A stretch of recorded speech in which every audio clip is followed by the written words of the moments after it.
Hello, welcome to the University of Utah's Global Health Lecture Series. My name is Dr. Jane Lee, and today I'll be going over the emergency management of seizures in adult patients. At the end of today's lecture, I hope you will be able to understand the pathophysiology of seizures, feel comfortable with the seizure patient coming to the emergency room, from the recognition to differential diagnosis to testing and finally the treatment plan. First, we must understand what a seizure is. The brain is composed of neurons that create and receive electrical impulses to communicate with each other. In a seizure episode, there is an excessive and uncontrolled amount of electrical discharge activity in the brain. This sometimes can result in changes of behavior, awareness, or movements. The most common episodes last several seconds to minutes. This is also important to differentiate primary versus secondary seizures, which become important considerations later in our testing and treatment of patients. A seizure is considered primary when there are no known problems with brain chemistry or structure. However, while there is no identifiable cause, there will be abnormal and characteristic findings on EEG testing. Seizures are considered secondary when there is an identifiable cause. These can be separated into intracranial or structural abnormalities versus extracranial abnormalities. Intracranial causes can be mass lesions, strokes, trauma. Extracranial causes can be from medications, drugs, or metabolic derangements like hypoglycemia or uremia. When an individual suffers from recurrent seizures, we call this clinical condition epilepsy. It's important to note that this relates to an inherent condition within the brain and is irreversible. For example, epilepsy would not apply to recurrent seizures caused by alcohol withdrawal, hypoglycemia, or other metabolic conditions. The International League Against Epilepsy recommends dividing seizures into groups. Understanding the classification of seizures will help you understand how a patient will present to you in the emergency room. Seizures can be divided into three groups. Generalized seizures are caused by the global activation of the cerebral cortex, universally presenting with loss of consciousness. The most dramatic and well-known presentation is the generalized tonic-clonic seizure, in which the patient presents with an abrupt loss of consciousness followed by rigidity and extension of the trunk and extremities. This is known as the tonic component. As this fade subsides, it is followed by a symmetric, rhythmic, or clonic jerking of the extremities and trunk. Eventually, this will subside and the patient will become flaccid before slowly regaining consciousness. There will be a post-ictal state of confusion. During all this, patient may bite their tongue, become apneic, vomit, or urinate on themselves. They may also sustain a variety of trauma depending on their surroundings when the seizure occurred. Absence or petit mal seizures are characterized by brief loss of consciousness without loss of postural tone. This is accompanied by the cessation of activity, and patient may appear withdrawn or detached. There may be hyperventilation, eyelid twitching, or very mild clonic jerking associated with this. An episode typically lasts for a couple seconds before a patient regains consciousness and resumes activity with no post-ictal phase. It is important to note that absence seizures affect children and they will eventually grow out of the condition. An adult with such a presentation is likely a complex partial seizure, and the treatment of the two are different. Another subset of seizures include partial or focal seizures. A simple partial seizure will have motor, sensory, or autonomic or psychiatric manifestations depending on the origin of discharge. Depending on the presentation, you may be able to figure out the origin.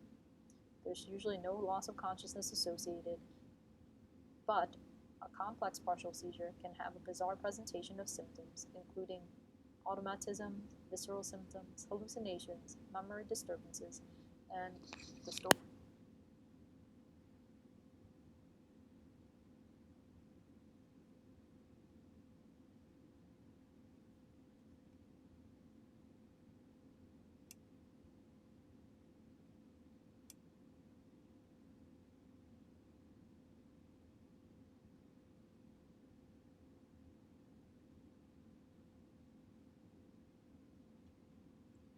To further solidify what we discussed, let's take a look at some videos of seizures. Here's an example of a generalized tonic-clonic seizure.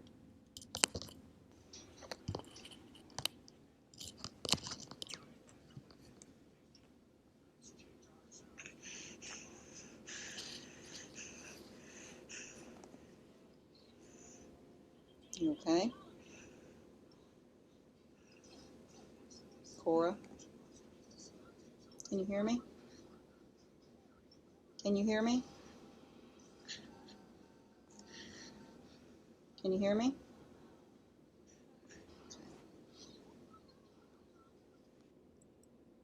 Here we move onto the absence seizure. Sometimes absence seizures are so brief that they are hard to catch. This girl has absence seizures, and you will see her have one while she's talking. Because he can be as heavy as ever. There's a real blankness, a vacant look in the eye, and then all of a sudden they're right back with you and able to engage. Sorry? Absence seizures can be mistaken for daydreaming. One of the hallmarks of absence is that the seizures happen many times in a day. Sometimes they're so fleeting, they're easy to miss. This boy is having frequent but very brief episodes. You can see his eyes flutter up. He's out of touch.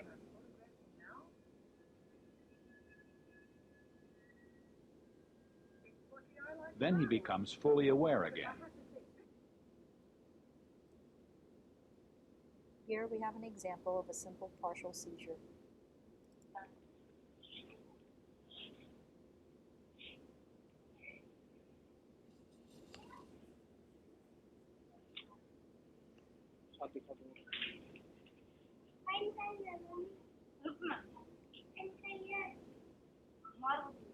इधर देखो सामने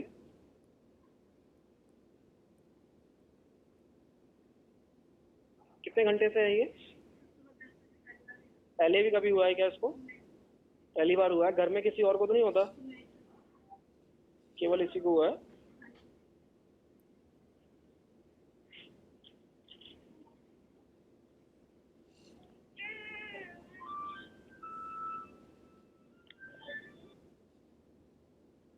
You can see here that the child has no loss of consciousness, and judging by his right-sided facial twitching, we can deduce that the seizure focus is likely in the left motor cortex of the frontal lobe.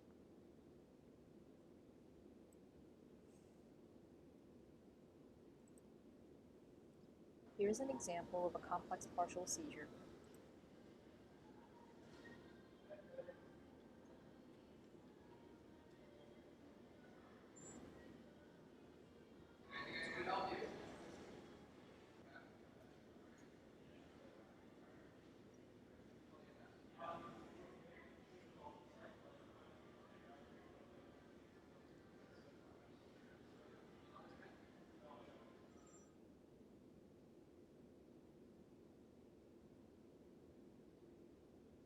There are many kinds of presentations to complex partial seizure, but normally because it does affect the temporal lobe, there is an element of odd behavior. As you see, seizures can have various manifestations, and I advise you to look at other videos to further familiarize yourself with. We'll start with a case presentation to better understand the care of a seizure patient. We have a 22-year-old female who was brought in by family for a witness seizure that occurred about 20 minutes ago. She had been cooking when she suddenly fell to the floor. Family states that she had been stiff and then later proceeded to have jerking of her arms and legs. She did not appear to notice family members or to follow commands during the episode. She urinated on herself when this happened. And family estimates that it may have been a minute before she relaxed. Since then, she has appeared tired and confused.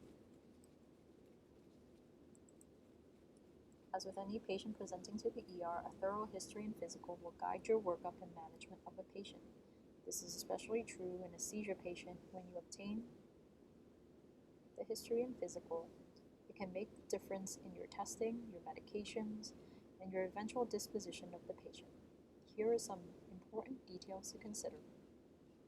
Unfortunately, if the patient is post-ictal, you will have to obtain details from bystanders. It is important to try and determine whether this was a seizure in the first place.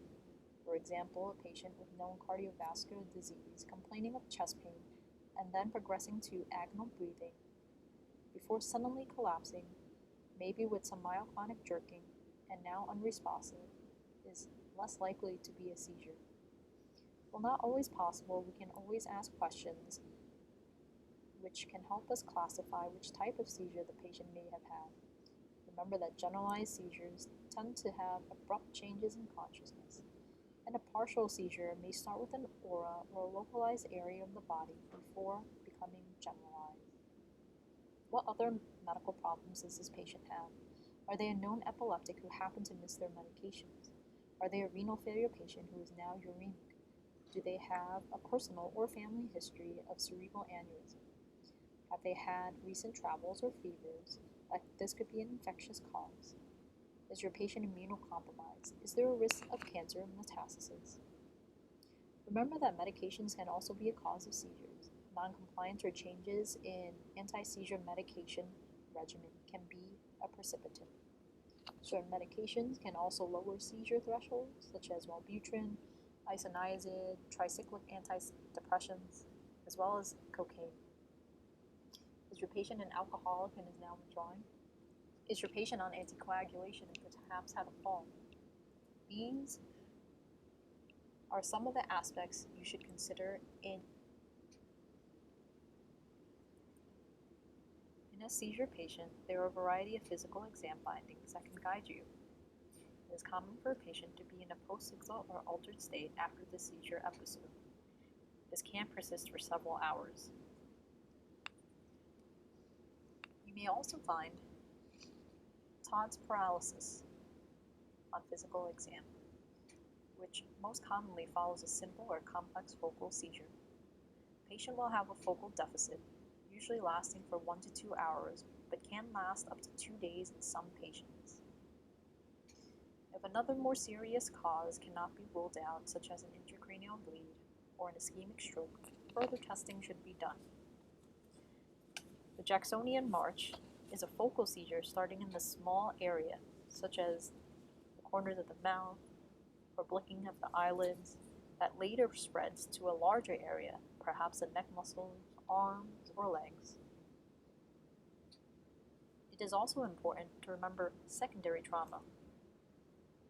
Depending on the surroundings and circumstances of the seizure, the patient can have a variety of traumatic injuries. Always check for head and spine injuries. It is also common to have sprains, bruising, lacerations, even fractures associated with an episode. Posterior dislocations of the shoulder are more commonly associated with these forceful seizures. Otherwise, tongue biting is also a common exam finding. Remember to do frequent reassessments of your patient. The lack of improvement should prompt further investigation. And of course, look for other physical exam findings that may point you toward secondary causes. Now that you've done your history and physical, you can consider if there are other causes for the seizure. Here are a few examples, but there can be other causes. Regarding trauma, it can be a remote or recent event. Under structural abnormalities, vascular lesions can mean an aneurysm or arteriovenous malformation. Mass lesions can be primary or metastatic neoplastic disease or an infectious process. Drugs and toxins, which include many, which we cannot possibly cover all here, but some examples include cocaine, lidocaine, antidepressants, alcohol withdrawal, and benzodiazepine withdrawal. Here are some other differential diagnoses to consider when there are paroxysmal disturbances of neurologic function. I will discuss these in brief. Syncope, especially cardiac syncope, may be abrupt. There may even be jerking motions, but there should be no post-ictal symptoms. They may describe lightheadedness, diaphoresis, nausea, or tunnel vision before the event. Pseudo-seizures are also known as non-epileptic seizures. They can still occur in the patient with a true seizure condition. It may be a part of a conversion disorder, panic disorder, malingering, or Munchausen syndrome. They can occur around the time of great emotional stress. These episodes can involve head thrashing, pelvic thrusting, and non-symmetric arm jerking.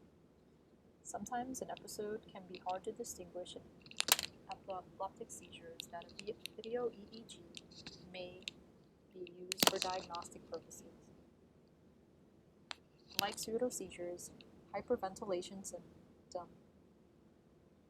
can be provoked by stress or anxiety episodes with associated feelings of shortness of breath and perioral numbness.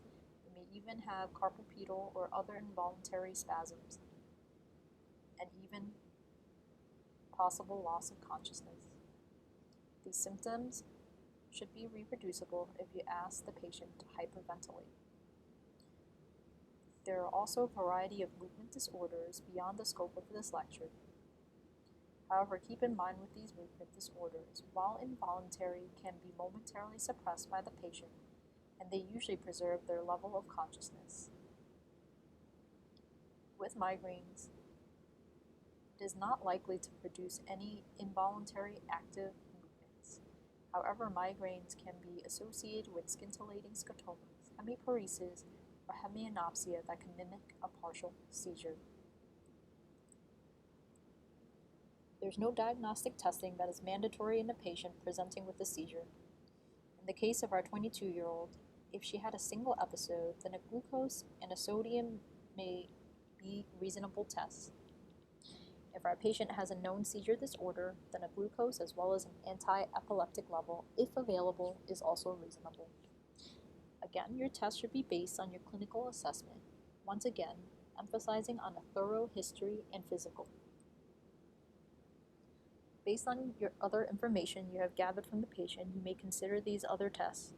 When obtaining blood work, you may also see an increased anion gap or lactic acidosis shortly after the seizure episode. This will clear within 30 minutes, but also can clear in as little as 15 minutes. It may be helpful in distinguishing a true seizure from a pseudo-seizure. Remember when you are doing your alcohol or drug tests that this only indicates the presence of the substance, and it does not necessarily mean the seizure is caused by these substances. A lumbar puncture would be indicated in the febrile or immunocompromised patient. It is also indicated if a subarachnoid hemorrhage is high enough in your differential despite a normal non-contrast CT scan. A chest x-ray is indicated if you have suspicion for a tumor or aspiration. Regarding neuroimaging, a head CT without contrast is a reasonable test if you suspect an acute intracranial process. However, a non-contrast CT may still miss vascular or metastatic pathologies. A follow-up CT with contrast or MRI may be helpful, whether in the ED or as an outpatient. Emergent imaging should be done on a patient with status epilepticus, recent head injury, prolonged post-ictal state, severe headache, or focal neurological deficits. Remember to also consider imaging for any concomitant injury. You can also consider ER imaging for any patient you think may have poor or unreliable outpatient follow-up. EEG is usually not readily available in the emergency room. Patients can obtain this test outpatient to look for any seizure focus. However, EEG is emergently indicated to evaluate for any non-convulsive status epilepticus, subtle convulsive status epilepticus, or even ongoing seizures in the setting of intubation with sedation. Let us examine the treatment of uncomplicated seizures, which we can divide into three categories. In the first one, if our hypothetical patient were to have a seizure in front of us, what we should do is to protect the patient from surroundings, such as from a fall, nearby objects, and to make sure that the airway is clear once the episode subsides. If our patient falls into the second category and is known to have a history of seizure, obtain an anticonvulsant drug level if possible. If it is subtherapeutic, give a loading dose in the IV or oral form. However, be aware that it may take days to reach therapeutic levels with oral medications, and patients should always be cautioned for the continued risk of seizures until therapeutic levels are reached. Ideally, a family member or a friend should be available to the patient for assistance. The patient should also follow up with their regular doctor or neurologist. There is no hard rule to the period of observation in the emergency room, as long as the patient is back to baseline. Of course, identify and address any precipitants that may have decreased the seizure threshold for a patient, such as possible alcohol exposure, decreased sleep, or stress. Remember that also, while patients are compliant with medications, some of them will still have breakthrough seizures. What if our patient falls into the third category of a first-time seizure? If it is witnessed by family and she is now back to baseline, and considering she has no secondary causes of seizures to be treated, it is reasonable to discharge her home. She should have an outpatient follow-up with the neurologist and arrangements for EEG testing. Otherwise, it is important to caution patients against high-risk activities until cleared by a neurologist or a primary care doctor. These high-risk activities can include, but not limited to, driving, swimming, operating heavy machinery, or working at great heights. So now you have treated your uncomplicated seizure patient, and you are about to go discharge her.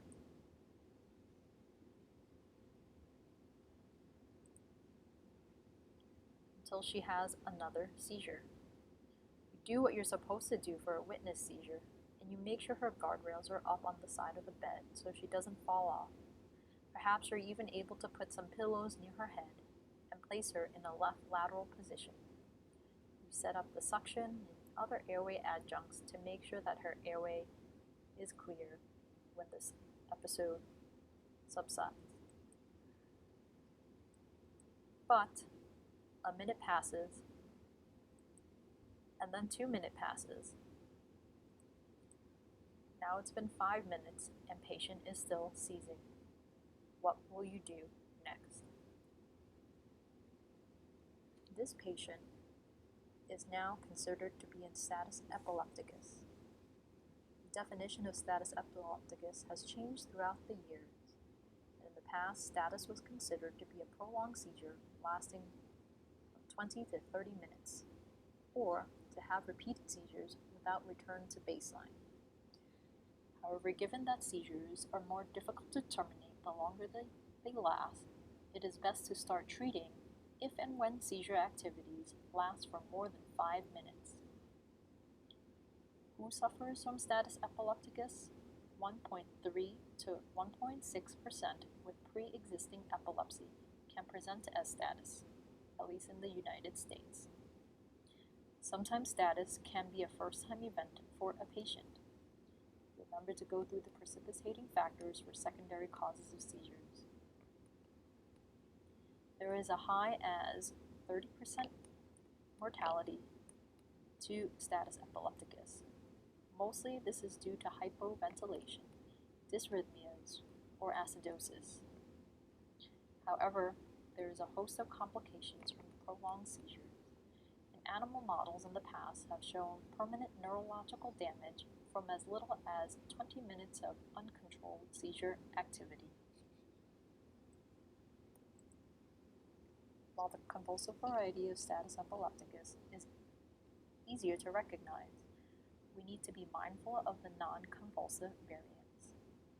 It can be easily mistaken for a prolonged post-ictal period. Pay particular attention if patient is not improving as expected.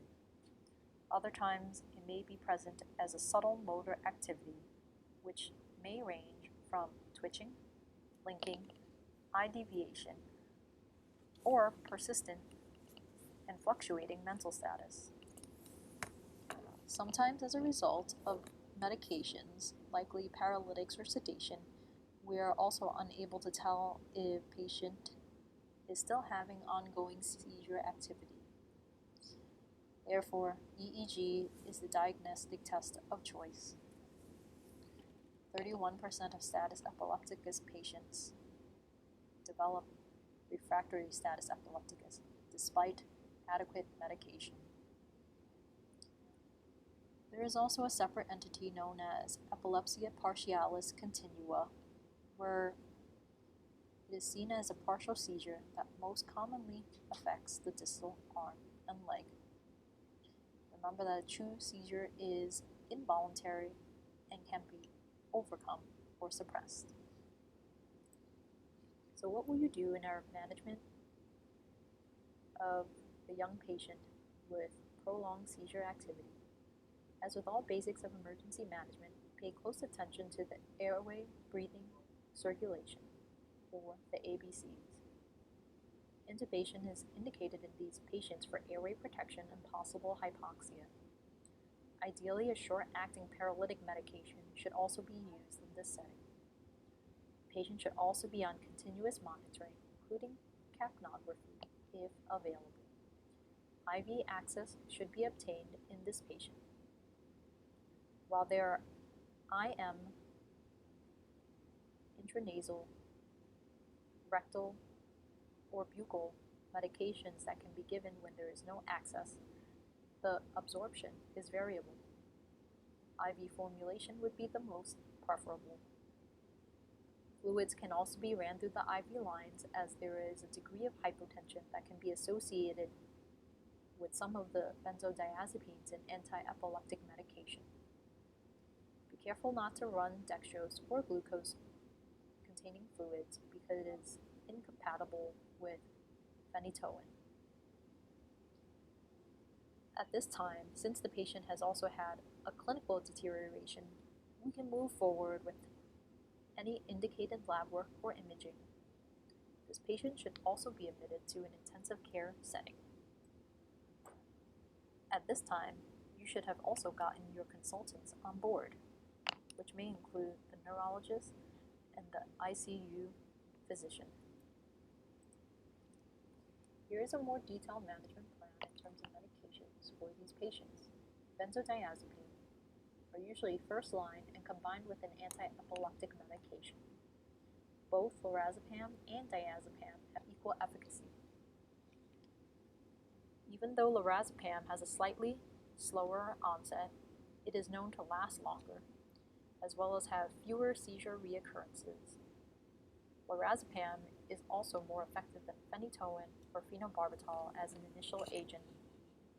Therefore, it is the preferred first-line treatment. You may give more than one dose as an initial treatment, but remember it can cause hypotension and respiratory depression. Buccal midazolam and rectal diazepam have been shown to be useful in a pre-hospital setting with pediatric patients. Perhaps can be considered in our patient if IV access is difficult. However, it is important to note that there are no trials involving adults in the emergency room setting. Phenytoin is a longer-acting anti-epileptic that follows benzodiazepine administration. Smaller loading doses may be needed for elderly patients. Importantly, the medication is also diluted with polyethylene glycol, which can cause myocardial depression, hypotension, and heart block, as well as site infusion reactions. These side effects are intrinsic to the diluent and not the medication phenytoin. Therefore, because of this, there is a limitation in how fast you can give the medication.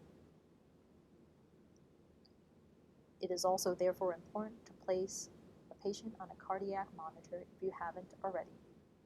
The medication is also contraindicated in patients with a second-degree or third-degree heart block. Phenytoin toxicity can also occur.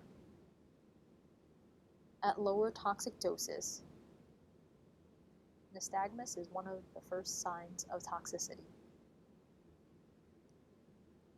If you do have phosphonitoin available, however, you may be able to avoid some of the side effects. Phosphonitoin is a prodrug which is later converted to phenytoin in the blood.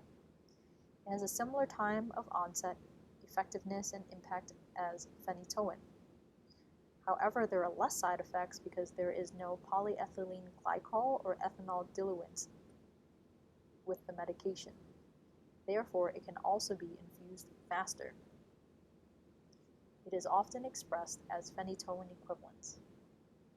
Of note, phosphonitoin can be given IM if vascular access is difficult. In the case of refractory status epilepticus, second and third line drugs can be initiated. 95% of patients respond to phenobarbital. Propofol, on the other hand, can work synergistically with benzodiazepines. Valproic acid is well tolerated with minimal side effects. Ketamine has also been shown to be effective with patients and also have neuroprotective properties. There's no consensus as to which medication is best as second-line treatment. It really depends on your comfort level and familiarity with the medication, as well as your consultant's comfort level with the medication. Sometimes you may progress to third-line agents with general anesthesia or inhaled anesthetics, or even a barbiturate-induced coma. A long-acting paralytic may also be added to help tolerate mechanical ventilation in these patients. Often there are pitfalls or mistakes in treating the status epilepticus patient. One of the most common mistakes is not to give enough benzodiazepines. Other times it is a hesitancy to start a second-line medication and treating more aggressively. While many patients with status epilepticus can eventually be controlled, they will also need maintenance therapy, or else a seizure may start again. Do not forget to treat the cause of the seizure as well as any other complications, such as traumatic injuries, renal failure, DIC, or even pulmonary edema. Okay, so we have decided to intubate our unfortunate 22-year-old with status epilepticus. She's already gotten 2 doses of lorazepam and was started on phosphonitoin. Currently, she is on fentanyl and propofol for sedation while awaiting her workup in the ICU and the EEG by the neurologist. What other things should we be considering in this patient, especially if your traditional medications are not working? Consider eclampsia in the pregnant patient who is over 20 weeks pregnant with hypertension, edema, and proteinuria. Eclampsia can also present up to 3 weeks postpartum, which can make the case difficult and tricky. Consider this in your young female not responding to your typical benzodiazepine treatment. In this case, we would give her 4 to 6 grams of magnesium IV, followed by 1 to 2 grams an hour. What if the patient is currently being treated for tuberculosis? It is likely she is on isoniazid, and these patients can present with seizures from a pyridoxine deficiency. In this case, pyridoxine, also known as B6, should be administered. On doing your history, did you notice if your patient was at risk for any electrolyte abnormalities? Symptomatic hyponatremia in the form of altered mental status or seizures is an indication for immediate hypertonic saline administration. Hypocalcemia and hypomagnesemia are also possible causes to seizures, although rare. In these cases, you should replete the deficient electrolytes. What if our patient is a chronic alcoholic? The treatment is still benzodiazepines, however, they require larger doses than the normal patient. Another thing to consider is infections or mass lesions, especially in the immunocompromised patient, such as a patient with HIV or a transplant or undergoing cancer treatment. Otherwise, it is also important to remember that neurocystic sarcosis is the most common form and cause of secondary epilepsy in the developing world. While the treatment is still benzodiazepine for these seizures, the patient will still need further workup and medications to treat the cause. Here are the references to this week's lecture. Thank you for listening to this week's lecture on the emergency management of seizures in the adult patient. Feel free to email us anytime with questions. And of course, we'll have a portion for discussion, with 4 points being: what is your preferred medication for sedation in your intubated status epilepticus patient? Do you have an established emergency department guideline or pathway set up for the management of status epilepticus? Do you still give anti-epileptics to your pregnant patient? For your patients with a first-time seizure, do you have local rules and safeguards in place before they can resume high-risk activities?